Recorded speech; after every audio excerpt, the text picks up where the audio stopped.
Un passager de WestJet a dû s'asseoir en diagonale tellement l'espace entre les sièges dans l'avion était petit. Dad, could you just straighten out your legs there? Impossible. Selon la compagnie aérienne, l'espace pour les jambes dans ce type d'avion-là varie entre 97 et 71 cm, donc entre 38 et 28 pouces. I mean, it's inhumane, really, to expect people to travel like that.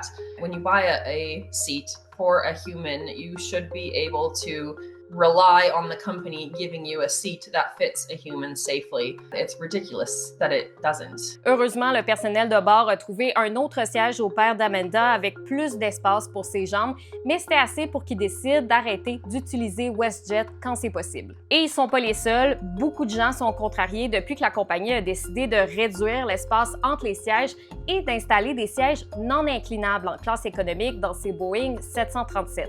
Selon l'expert à qui j'ai parlé, c'est pas anormal des avions avec un petit espace pour les jambes, mais c'est surtout une pratique des transporteurs à rabais. On nous prend en otage d'une certaine manière parce que la deuxième compagnie la plus importante du pays décide tout d'un coup de réduire le service sans réduire pour autant le tarif. Pour la petite histoire, WestJet a annoncé en septembre 2025 qu'elle allait reconfigurer les sièges dans ses Boeing 737 pour ajouter une rangée et segmenter la cabine en plusieurs catégories. Les clients et même le personnel de bord ont protesté, ce qui fait que l'entreprise a suspendu l'installation des sièges en décembre. Mais le transporteur a eu le temps de modifier au moins 21 avions, ce qui explique la vidéo virale. La compagnie aérienne a répondu sur X en disant qu'elle devait essayer des nouveaux produits pour continuer d'offrir des tarifs abordables. Elle dit aussi que l'espace entre les sièges est conforme aux autres compagnies aériennes nord-américaines. Pour ceux qui se demandent si c'est sécuritaire, WestJet répond que la nouvelle configuration est conforme aux normes de Transport Canada et de la compagnie.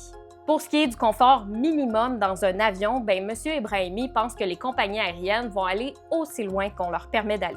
Par exemple, en Europe, Ryanair avait fait des demandes d'autorisation pour faire payer les toilettes à bord de l'avion et même avait demandé à Boeing de réfléchir la possibilité d'avoir des espaces cabines pour qu'on puisse mettre des gens debout sur un trajet. Bien sûr, l'agence réglementaire européenne a refusé. Il explique que les autres transporteurs canadiens vont observer la réaction des voyageurs et voir s'ils ont intérêt à faire la même chose. Selon lui, deux choses pourraient freiner les compagnies aériennes, que les autorités réglementent ça et que les clients rejettent ces pratiques-là. Les passagers peuvent se plaindre, par exemple, à la compagnie et sur les réseaux sociaux ou choisir d'acheter les billets d'un autre transporteur.